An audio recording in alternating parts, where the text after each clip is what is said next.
Hello, I'm Simon Whistler, you're watching TopTenzNet, and in the video today we're looking at the top 10 daring bluffs that paid off enormously. It's inspiring to hear stories of people using hard work, intelligence, and charisma to assemble great and powerful forces to accomplish great things. But we're not about this in this video. This is about people being sneaky or full of chutzpah in order to take on opponents in better positions. These stories have all the satisfaction of a good underdog story, while also indulging a common suspicion that beyond appearances, a lot of things that seem all-powerful, in reality, well, they aren't. From huge military bodies to powerful businesses to expert athletes, people who can use the other people's uncertainty right do things the rest of us just dream of doing in their position. Number 10. John Dillinger breaks out of an escape-proof prison with a wooden gun despite dozens of guards. In 1934, John Dillinger was the most famous bank robber in America, which gave him a certain folk hero status during the Great Depression due to the grudge the average American had with the banks that were evicting so many people from their homes with foreclosures. However, that same year he was imprisoned in Crown Point Prison in Indiana, an institution with so many guards and stopgap doors that it had a reputation for being escape-proof. Undeterred, Dillinger carved himself a wooden Colt pistol, more like a fake barrel actually, the prop didn't actually have a full fake handle. On March the 3rd, he made his move. With it, and a system of locking every guard and prisoner in cells and offices as he went through, Dillinger bested 33 guards and left the prison with the sheriff's car and 2 machine guns. Yeah, so he was dead within a year, but that story of escape is a legend that will never die. Number 9. George Washington drives the British Army from Boston with nearly empty cannons. We mostly remember the fight for the city of Boston during the American Revolution for the Battle of Bunker Hill and have overlooked the action that won the Americans the city. In 1775, the American army captured Fort Ticonderoga in New York and began the arduous task of moving its heavy artillery to Boston under the supervision of Henry Knox. In January 1776, the cannons arrived and Washington very conspicuously placed them at the American stronghold of Dorchester Heights. As it happens, for more than a month after the artillery arrived, Washington's army wasn't in a good position to fire them. Indeed, the American army was so badly equipped and the infrastructure of the country was so impoverished that they barely had enough firepower for their troops, let alone artillery bombardments. There had been a pretty strong indication of this when the Americans had been driven from Breed's Hill because they had run out of ammunition. Yet the British commander William Howe was kept at bay by weapons that were essentially empty, and in 1776 he negotiated a retreat with Americans threatening him with cannons that they could barely shoot. It was one of the greatest American victories of the war. Number 8. Siege of Yorktown, not the Revolutionary War.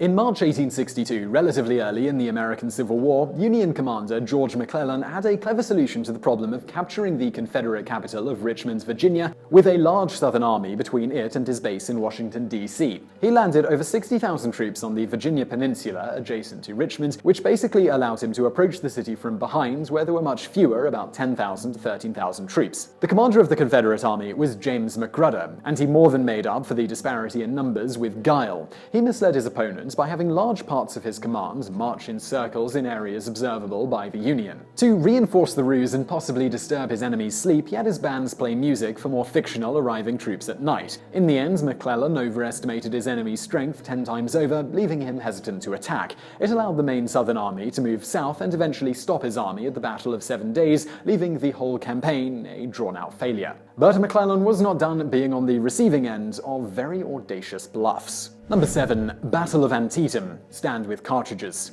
Best known as one of the bloodiest days in American military history, as well as the day on which the Emancipation Proclamation was signed, it also featured one of the most audacious bluffs. The battle had begun with an attack on the Confederate Army's western flank. By 9 a.m., the Union troops under McClellan shifted their attacks to the Confederate center at a place called Sunken Road. Where so many soldiers from both sides were killed, it became known as Bloody Lane. By noon, the Union troops drove the Confederates from their positions, meaning the Confederate Army was on the verge of collapse. As the Union paused to consolidate their positions, a scant force of Confederates rallied and stood, daring the enemy to attack them again, while a few artillery pieces fired on the Union troops on the edge of victory. The Confederates weren't just tired and hopelessly outnumbered. During the entire battle, they would be outnumbered more than 2 to 1. They were also so short on ammunition that their commander, General James Longstreet, said of them, "They haven't a cartridge." Longstreet would also say if McClellan sent as few as half of his troops he was holding in reserve to the battle, he would have completely destroyed the Southern Army. Instead, once again, McClellan pulls back and basically let the Confederates get away. Considering that their army not being destroyed in that battle resulted in the deaths of hundreds of thousands of Americans, the eventual passing of the 13th Amendment, and the burning of multiple southern cities, even the Confederates probably eventually wished they'd just let McClellan win. Number 6. The Battle of Fishguard. In 1797, France was expanding into the powerhouse on the world stage it would become under Napoleon Bonaparte. This venture was one of its most awkward moments, as well as the last time in modern history that the United Kingdom was invaded by land. In February, the French had landed about 1,400 soldiers near Rhineland in Wales. The landing was based on the assumption that the Welsh were as inclined to rebel against the British as the Irish. Even if that were the case, the fact that the French soldiers' first act was to raid a local community was not the wisest way to inspire enthusiasm. The British Army could muster an army of only 600 to meet the French invasion under the command of Colonel William Tate. However, thousands of other Welsh civilians came near to the site of the two small armies. They didn't intend to enlist in the defense or any such thing, they just wanted to see the fight. However, as many of them wore traditional red clothing, Tate was able to claim to the French that the ranks of civilians were hastily recruited soldiers and negotiated the surrender of the much larger French force without a fight. Rarely have mobs of bystanders been quite so useful in war. Number 5. Rhineland's militarization. When most people think of the lead up to World War II, they probably think of Neville Chamberlain giving concessions to Adolf Hitler and the Third Reich in the pursuit of peace in our time. However, in 1936, one of the greatest opportunities to improve the 20th century was passed up. In March of that year, Hitler ordered 16 battalions, which is about 22,000 troops, into the Rhineland in western Germany, a move which was explicitly prohibited in the Versailles Treaty, which had ended World War I. To counter this, the French had an army of 100 divisions available, numbering in the hundreds of thousands.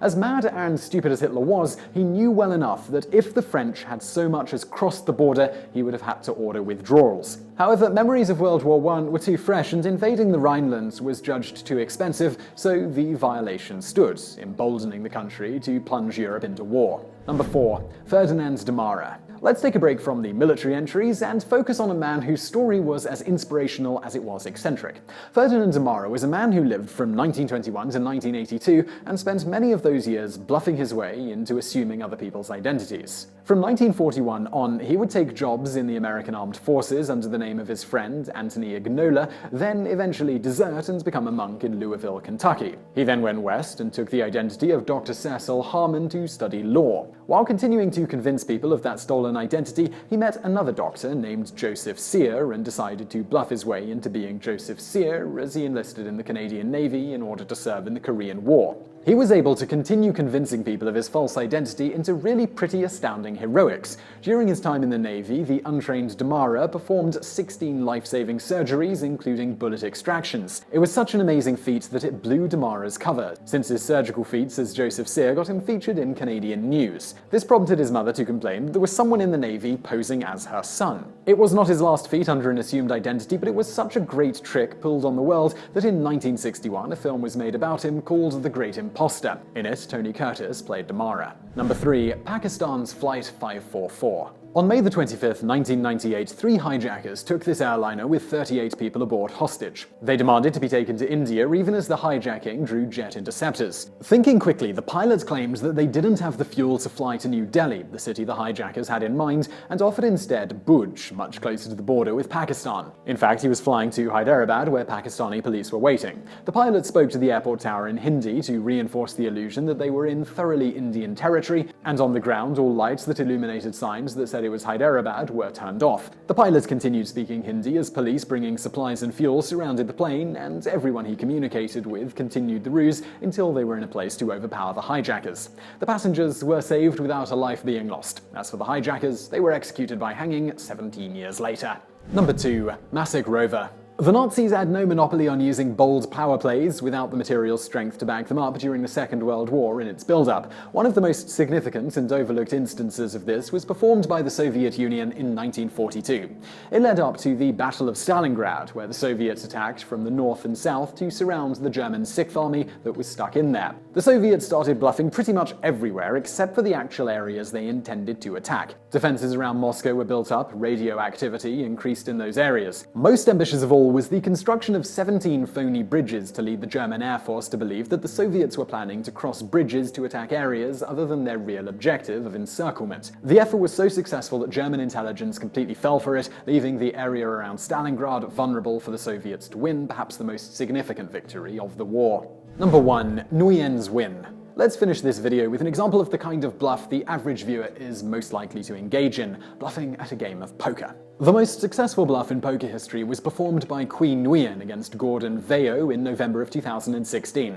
From the beginning, Vayo had the advantage, and initially thought that he was the one luring Nguyen in by betting $9.7 million, which Nguyen accepted. Then, when the second card was put into the river, Nguyen moved into bluffing mode, greatly increasing the bet, even though Vayo had a 90% chance of winning. When the final card was uncovered and Vayo had a 100% chance of winning, Nguyen went all in. After thinking about it for a few minutes, Vayo decided to fold. Nguyen won $162 million in chips and a total of $8 million for his incredible nerve with a lousy hand. Surely Gordon Vayo is now never going to fold again, just in case someone might be bluffing him.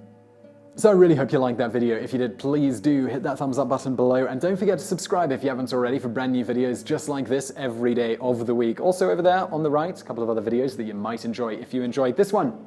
And thank you for watching.